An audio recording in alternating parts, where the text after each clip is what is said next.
Yeah, I'd like to thank the examiners for taking the time to listen to my presentation and read my dissertation. And I'd also like to thank my supervisors, Graham, Chris and Roger Kemp, for their supervision over the last 3.5 years.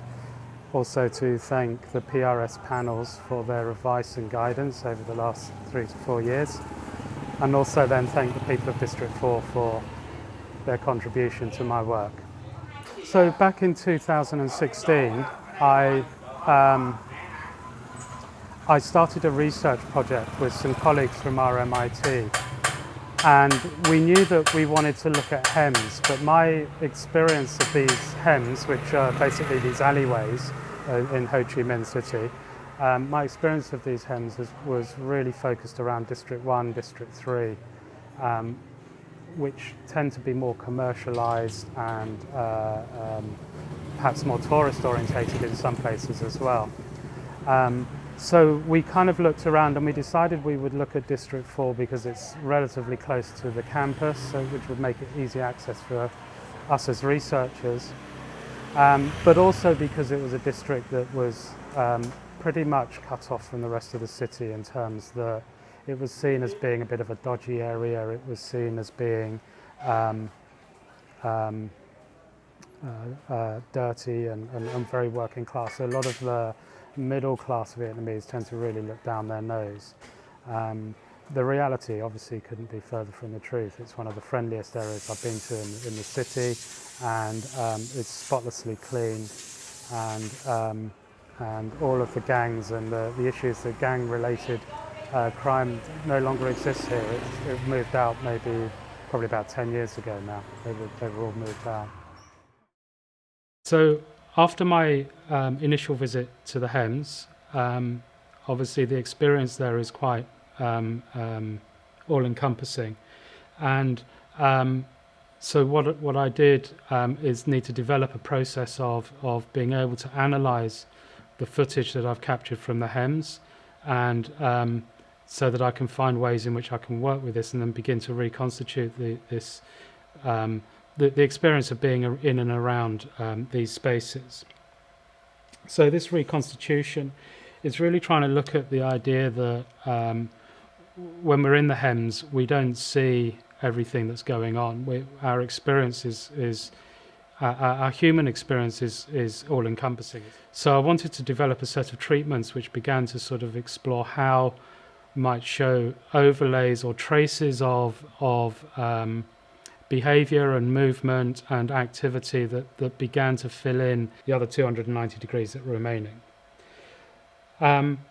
So to do this, I developed a series of lenses and filters, which I've pretty much stuck with through the whole duration of the PhD. They've obviously developed and changed, and they allowed me to kind of just develop the same footage but explore it in different ways, in different mediums. As I said when I was in the hems, one of the issues I came across was the fact that I was struggling to find a way in which to film, to capture these spaces. So I did focus a lot on textures and details within the hems, which I'll come to in a minute. But through this post-production process, I managed to shift the focus onto a series of treatments that are, I'm going to explain some of them today, which is using layers, blur, zoom, and extrusion. Now, I don't necessarily do these as individual things. These are treatments which are kind of combined and added together. Although obviously some treatments will take more emphasis. So the extrusion itself, as a set of films, is very kind of distinctive and clearly understood. One of the things that was really important as I started doing this was to think about, with this kind of treatment, I could make a total fiction. So I could start becoming quite almost storytelling process of filmmaking, but I didn't really want to go there. For me, it was quite important that there remains aspects of these films which are true to the actual experience of when they were captured. And one of the main ways I could do that was to keep the timeline intact. So I didn't actually cut up or composite the timeline at all. I only worked with layers and developed those layers over layers and the other treatments as a way of developing these footages. So the timeline in itself becomes kind of factual information, and for me is that was quite important.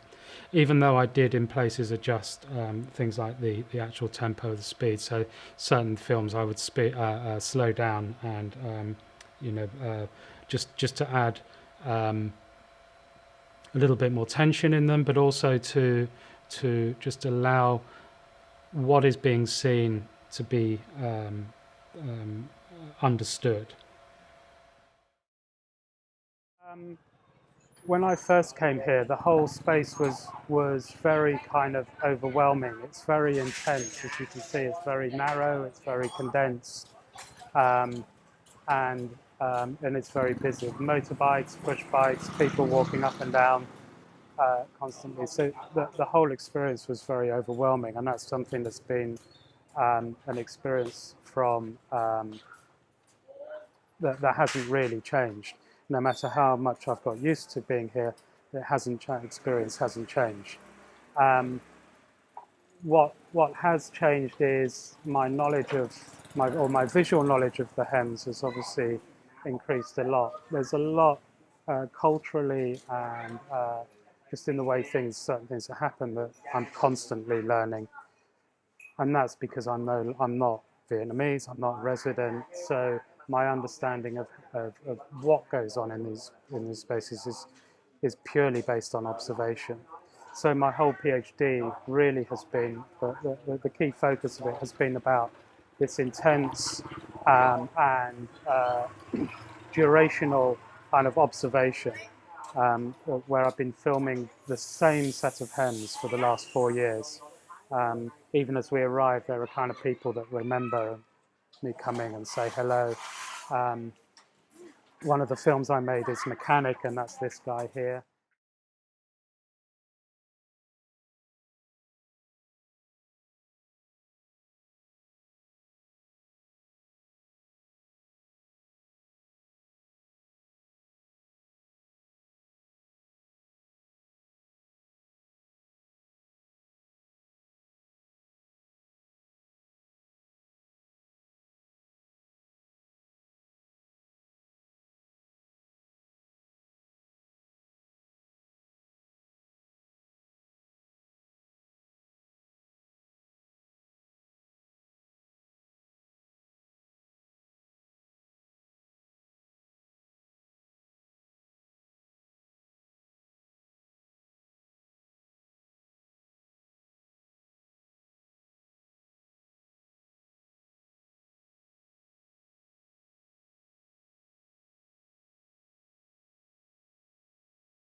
Um, and so a lot of things are very similar. I mean, this door appears in a lot of films, but then there are kind of new developments. So some of the buildings down here are kind of new, have been built in the during the process of the PhD. So the thing's changing. It's very live. It's very fresh.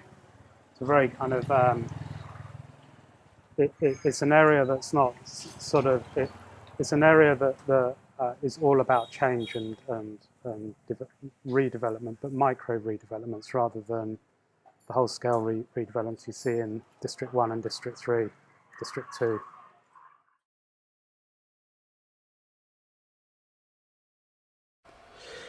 Okay, so the first post-production treatment that I wanted to just talk about is the use of layering.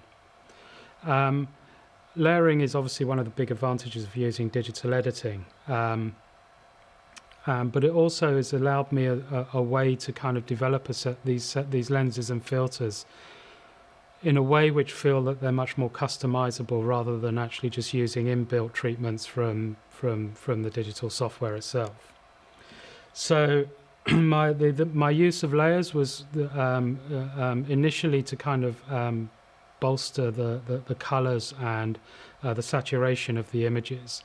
I'm very conscious of that when you project video, that ambient light tends to sort of wipe out video. So for me, it's always been a way of the saturation of the footage has been quite an important element. The other thing that was really important as well in this was that not only did I have control over the treatments, over my lenses and filters, but also that the piece of footage itself was kept intact. So initially, when I started with this project, I was looking at short sequences of 3 to 5 minutes. And it soon became apparent that capturing durational sequences was much more useful and contained a lot more information. So layering on this footage here in the hem, what I did here was to I wanted to focus on the movement of people coming up and down this hem. So I put the camera down and started recording, and it was just this constant flow of people kind of going about their business in the hem. And when I got back, and what I wanted to do when I got back to the studio was to rework this footage to try and simplify it in some respects, to perhaps allow movement to become something that becomes a thing in its own right, or that there's an emphasis towards movement within the sequence. So, but I added a focused blur layer onto the layering. So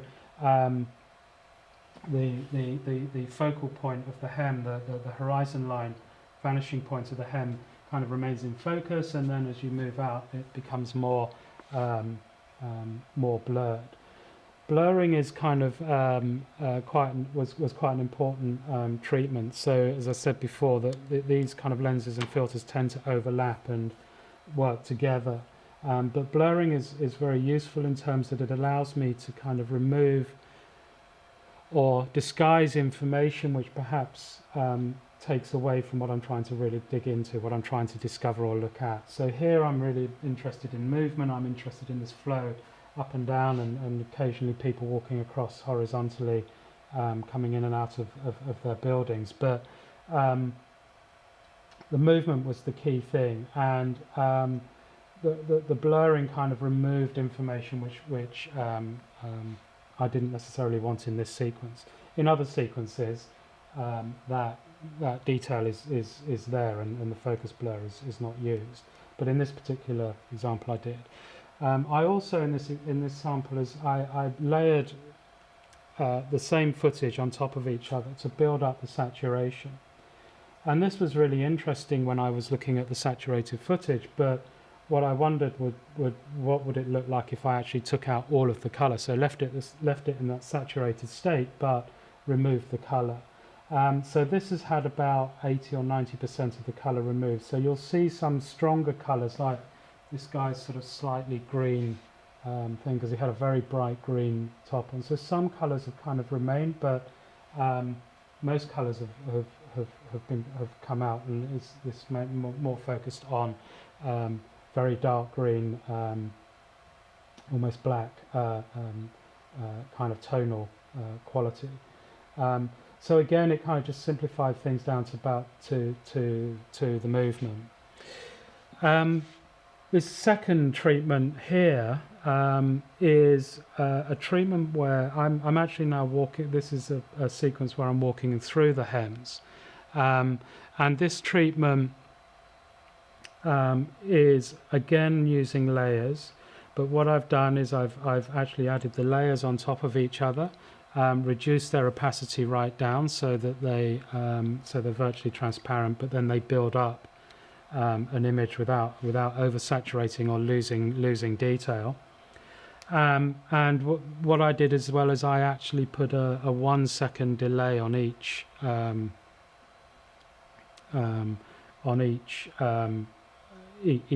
each layer. So it means that you get these kind of echoes of things. Now there's about 20 layers on this, so rather than it being like an echo that perhaps is more obvious or more understandable and readable, it just becomes one complex or intricate set of movements and interactions between the different layers. And this really, as a treatment, really has fascinated me over the last year, just in terms of what it throws up. So when I initially started doing this, I was thinking I was just getting too complicated, and I was losing the readability of the image. But actually, once I started looking at it, and you start watching the footage again and again and again, it's this process of observation. What became important was that you began to notice little details, and because there's essentially 20 repeats of the same detail, the detail kind of remains on the frame or in frame for some time, although it gradually disappears, it gradually fades. But so, you know, for example, here I can see a small drain. Obviously there's lots of motorbikes, so you begin to pick up number plates, or you begin to pick up lights and the movement of motorbikes. But you also get these really intricate patterns of metalwork that people put on their properties. So some of the windows are covered in a mesh, and that begins to appear, and then others have got more ornate kind of decorations, and you get this kind of louvered thing going on over here. So although the image becomes much more intricate and much more complex, it actually begins to reveal patterns, visual patterns and pieces of visual information, which perhaps you don't see when you're looking at the straight footage. Another thing about this is how far these images becoming so complicated or so abstract that they kind of lose their meaning. And for me, I'm kind of always trying to push it right to that edge, and in part because it's also about that's a reflection for me of the experience of actually being in the hem. So the hem itself is a very intense space. It's very kind of, as you've seen from my introduction footage, and the hems are kind of very busy, very noisy, very active spaces. But the one thing that they're not is chaotic. So a lot of people, when they go there, their first kind of reaction to it is it's a chaotic space. But what you actually realize is it's actually incredibly, not necessarily choreographed, but it's a very coordinated space. And although it's the spaces are very complex, they're not necessarily chaotic. Complex is a word that sort of came up in my in my dissertation quite a few times, and I had a lot of discussions with my supervisors on this. Because the obvious question isn't everything complex, which of course it is. Even the most simplistic spaces are complex in their own right. So maybe complexity is perhaps a word that's not quite right, and maybe intricacy is a word that I began to use as I was writing my dissertation, because there's just this very intricate interplay, not only of how people operate in the hems, but also in terms of what was beginning to happen within these treatments of the films. So as we're watching the motorbikes come up and down this part of the hem, you can see that they weave in and out of the people, and they always move around things. And in 4 years of being in these spaces, I've never seen anyone be hit by a motorbike or knocked over by a push bike or bump into each other. There is this incredibly almost a dance, as it were, in these spaces of people moving around these spaces. And they're very, very conscious of everything that's going on. So their world view is very conscious of the fact that the space that they're in is very tight, very small, compacted, and so they're very conscious about how they maneuver around these spaces, and it's very interesting to watch, and very interesting to be in that kind of experience.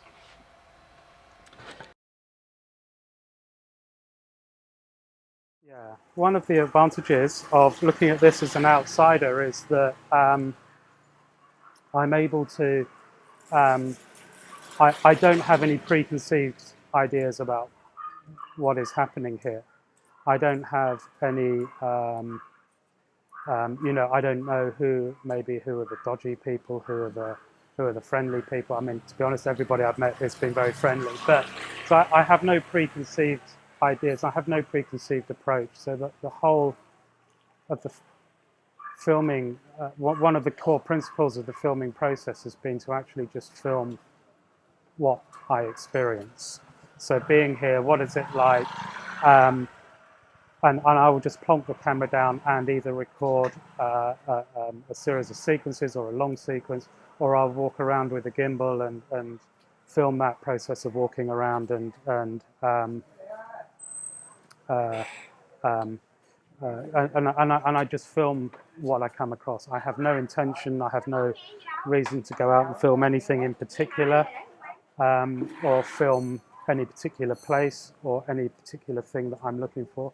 And this is something that I was a taught thing. When I first started this project, I really didn't know how to capture this. I didn't know how to try and film spaces which are so tight, so intense, so noisy, busy, active spaces. So what I tended to focus on were the kind of the traces of activity. So I started looking at the scratches and the marks and the handprints and all of the things that the kind of the ephemeral data information in these hems. So looking at where the sunlight hit, where the shadows were.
When I first visited the Hems, one of the problems I encountered, which I mentioned on the sequence of film from the Hems, is that I wasn't sure how to go about filming these spaces. My experience from London was very, very different. I've been living in Malaysia for 6 years, and again, that was a kind of a very different context. I hadn't actually ever experienced anything quite like the Hems. So what I did, as you can see from what's coming on here, is I filmed a series of textures and details about the Hems that I found kind of very fascinating. I called it a kind of I've talked about wanting to capture all of the ephemeral data. So looking at color, light, shadow, texture, all of the things which began to help me understand what the space that I was looking at. However, with all of these things, they became it was so focused and so particularly with the textures, like here you can see rain and water dripping and moss growing on the point at which a wall hits the hem floor,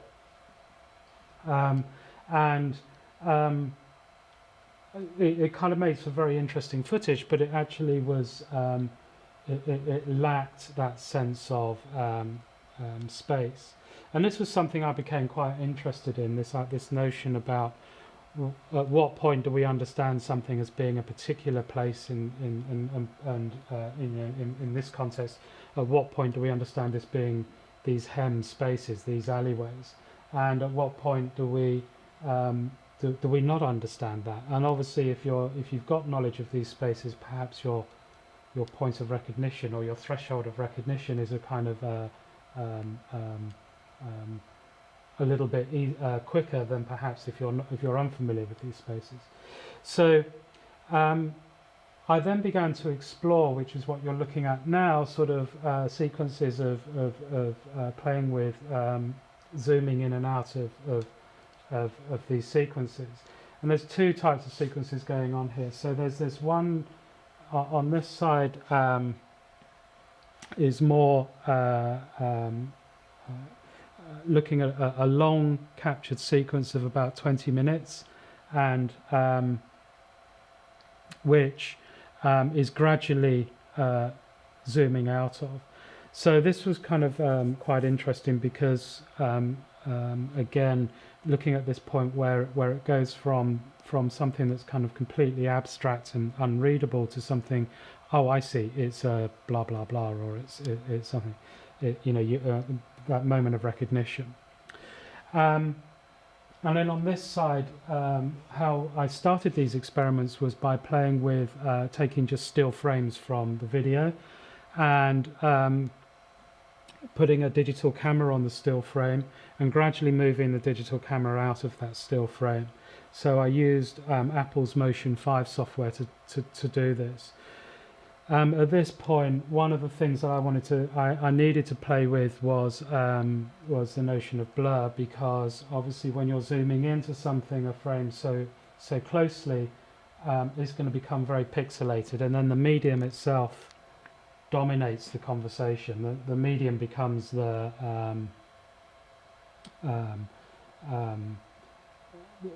medium becomes the focus of people's attention, so they see the pixelation and they understand it's a digital image. Whereas if I blurred it, it kind of it removes that pixelation and allows you to focus on what is actually happening or what is beginning to emerge. I showed these films, I think it was in my second PRS, and they received a lot of attention from Colin Fournier, who really liked these, and he talked about this delicate moment of when something transitions from being this sort of abstract shape and abstract forms, and it becomes something that's recognizable. It becomes something that we understand. The reason why I'm showing the two sequences is that what I found is that moment of recognition, that moment where you understand what something is, happens in a very different point, or happens in a different way when you're working with a still frame and when you're working with moving image. So this sequence here, which is using moving image, you'll sort of begin to see, although you can't make anything out, movement begins to tell you what is happening. So here you could just see a motorbike kind of transition across the frame, and perhaps someone walking. So movement is quite a strong indicator of what we're looking at, which was something that I guess looking at it now is kind of perhaps an obvious thing, but it wasn't until I did these experiments that I began to realize that. And I realized then that movement is quite a key or an important aspect of these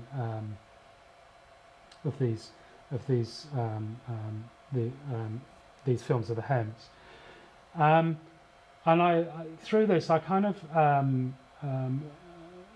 became interested in Howard Raggett, who again kind of used a lot of techniques like this, but he used it for designing his architecture. But he's used pixelation and blur as well as stretching, drawing his plans onto rubber and stretching that rubber or distorting things through a photocopy. He kind of showed me that actually the value of these kind of types of experiments, of these sort of just playing around with the material that you've got, to begin to develop new understandings or new ways of seeing or looking at what it is that you're looking at. And Howard Raggett talks about this threshold of recognition as a term that he uses in his dissertation, so it was quite a nice tie-up that both Colin Fournier and Howard Raggett both kind of fascinated by this transition, this point at which we transition from a set of forms to an abstract shapes to something that becomes recognizable. But what I began to realize is, of course, this was all very interesting, but it didn't really reflect here. It sort of not necessarily could have been anywhere, but it wasn't necessarily reflective of here. So I then started to sort of think about filming, just putting the camera down and filming sequences. And I started filming a series of 3 to 5 minute sequences. And again, these were good, but they were kind of based on my understanding of how to make films from when I was in London. So what I thought would be more interesting is to then start looking at really long shots. So you get a durational period of time and you see a series of events that happen over a period of time. And so then that involved me putting the camera down and filming for as long as the camera would film, or walking around with the gimbal and filming as long as the camera would film. So I kind of relied on the technology to basically trip over itself and finish the filming. But that usually gave me sequences of around about 15 to 20 minutes in the single sequence, in which I was able to kind of really begin to see the subtlety of kind of interactions between movement and space and the activities and the events that people do inside these hens, just their everyday activities. Most of which are kind of commerce orientated, so a lot of food, fruit, and veg. Some people turn their houses, their ground floors into small businesses, and they live on above. Fairly common way of operating. But all of these things kind of begin to kind of reveal themselves through the time. My knowledge of these spaces is one kind of experiential, where I'm kind of walking around, but most of my knowledge comes from just continually re-looking and re-looking and re-looking at the footage that I've captured. And I found that the durational sequences really helped with that process of re-looking and re-looking and re-looking.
I think primarily the audience for this will be people who are kind of obviously interested in Vietnam, interested in in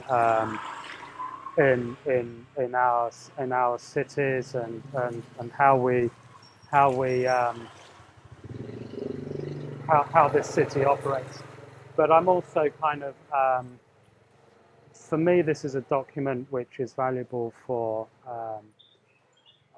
it's valuable in terms that it's telling a qualitative story of these spaces, um, which enshrines the culture and the way of life of these spaces, which is not really that appreciated here in Vietnam. I mean, people talk nostalgically about living in Hems because a lot of people still remember growing up in Hems. But the wealthier the population becomes, they're moving into apartment blocks and into areas that are less that areas that um, don't have these qualities, and so they tend to sort of they're losing touch with it. So this is a document that records the culture and the way these spaces operate. Not that they're under imminent threat of demolition, but there's a lot of pressure to redevelop these areas because they're not seen as being modern. The government doesn't want Vietnam to be seen in this light. It wants it to be seen in something that looks like kind of Singapore, I guess. They want it to be a modern, vibrant Asian city, rather than this, which perhaps is seen as being a bit kind of old-fashioned, perhaps not the wealthy kind of side of Vietnam that maybe politicians like to present. So I think this document is a document that will I'm hoping it's a document that will also kind of be picked up and used by the professionals, by the the architects, the planners, the urban designers, to understand how Vietnamese people operate, because these spaces tend to be a reflection of the mindset of the Vietnamese population. They're almost a kind of a mirror of how Vietnamese people think and operate. Everything is very fast. Everything they can do everything and anything, and very rarely do you hear the answer no or can't be done. They always find a way of being able to kind of make things happen, and these spaces kind of reflect that, where everything is utilized. Everything is, a tree over there becomes painted yellow to kind of and it's a little shrine, and you can see people's houses here, which are kind of a house built behind a house. And so they kind of manage to utilize and work with these spaces in a way that's highly efficient.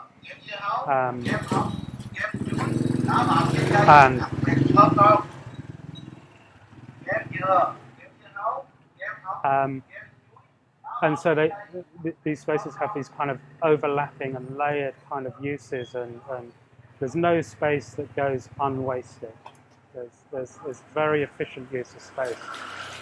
And when you look at most modern apartment blocks, which is what I live in, you can see lots of space that is just wasted. My way of the kind of set of methods or that I've developed to work in this area very much reflect the process of being here and now, and being in this context, in this environment, walking around and filming these kind of spaces.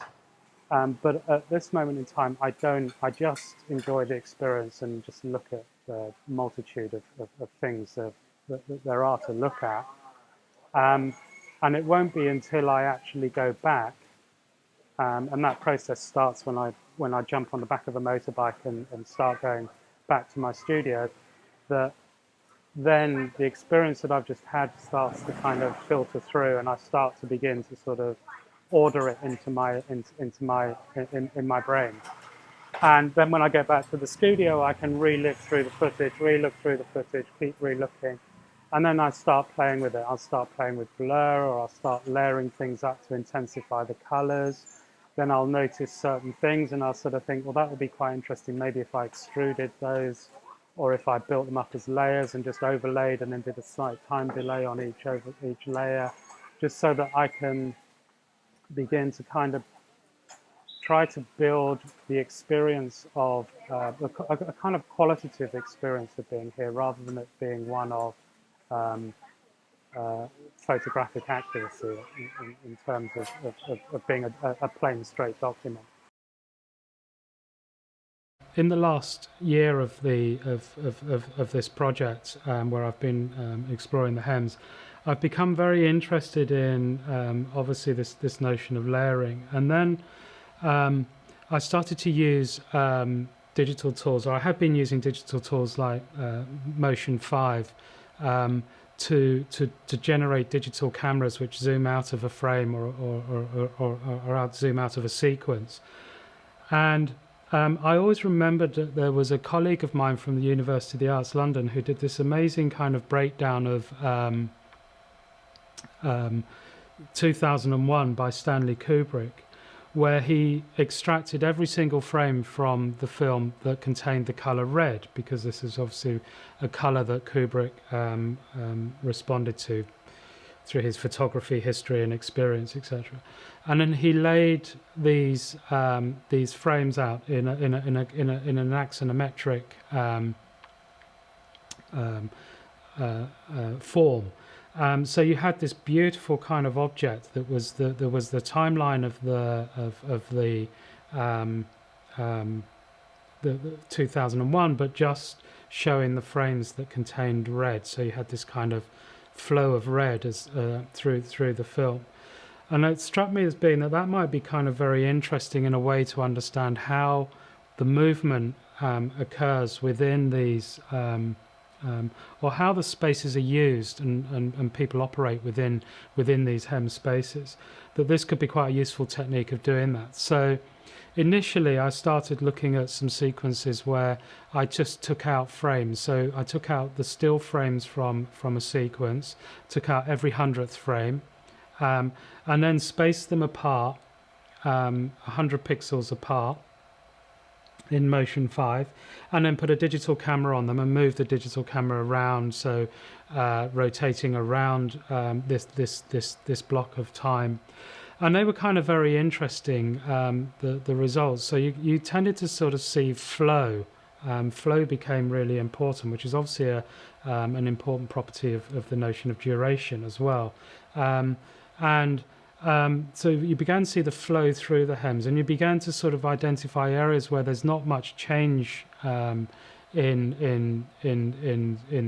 the hems, so such as walls, doors, the fixed hard architecture of the environment. And then you had this sort of flow of motorbikes and people and whatever coming through these spaces. So they created these very interesting ways, again, other ways of being able to observe and look at these particular spaces. So here I'm kind of balancing up sort of two things which kind of play again a little bit with this notion. So on one side I've got again just a layered walk where I'm walking through the hem, but it's built up as a series of layers, and each layer is delayed, and as I showed in the previous example. And then alongside it I've got this kind of overlaid extruded film. So I took this film, I made a series of extrusions which give you these kind of really extraordinary kind of perspectival kind of properties, coming down to this sort of vanishing point down here. And what I did is, when I extruded this, I then overlaid it on top of this sequence, but without the multiple layers. So again, this is layered, but it's an extrusion that's on top of the existing film. So you get this kind of very interesting interplay between this completely fake, or not completely fake, but this constructed space. on um, um, and the same footage lying underneath. So it's the constructed space on top of the more natural space. Obviously, again, I saturated a bit and played with the colours because one of the things that's really prominent for me in the hems is the vibrancy of colour, which also kind of maybe is enhanced by the vibrancy of sound and activity and um, um, all of those architectural properties which Shumi talks about, you know, the movement, space, and event. And so you end up with these kind of really interesting, again, kind of sort of accidental kind of layering of information, or accidental kind of things which become apparent. So in this sequence here, I think we've gone past it now, but there's like a young guy that walks past, a young boy that walks past with glasses, and his face just becomes this extraordinary kind of extruded long face, and his glasses are, because they're so dark, kind of carve into his face. So you end up with this very kind of it's almost unrecognizable. Yeah, so these I think have been a kind of were an interesting point to begin to sort of feel that maybe I've got to the end of this project, or I've got to the point of this project where I'm really exploring the notions of observation. And I guess obviously now the next question is how I take this information, or how I take this set of tools and how I apply it then to other contexts and other scenarios. So this is a typical example of where someone has taken their house and then it becomes like a workshop on the ground floor, and then they live above. And so again, you know, these hems again are a reflection of a kind of mentality or a mindset that's very kind of, again, you could argue maybe Asian, but certainly in the context I'm in at the moment, I just look at this as say it's Vietnamese, but where the space is a reflection. Hi, the space is a reflection of the mindset and the approach of Vietnamese people who work exceptionally hard and you know, operate 6 days a week. But you even come here on a Sunday, it will still be relatively busy, even though that's more of a family day. But perhaps the hems will be a bit more about food. And there was a story someone was telling me that before they redid all of these hem laneways, there used to be a drain that ran down the middle, and it was an open drain. What they used to do is block it off and let it fill with water and then put fish in it, so that they had a kind of thing. But obviously now they can't do that because they've buried the drains. And yeah, walking around with the camera, again, that's kind of why I use my phone, because the phone is a device which most of the locals will be familiar with. They will film their world and their families through their phone. So seeing somebody walking around with a phone is a bit less intimidating than walking around with a big camera. And actually even walking around with this voice recorder. I mean, doing this as a PhD has really transformed this. I mean, it has changed my practice quite substantially.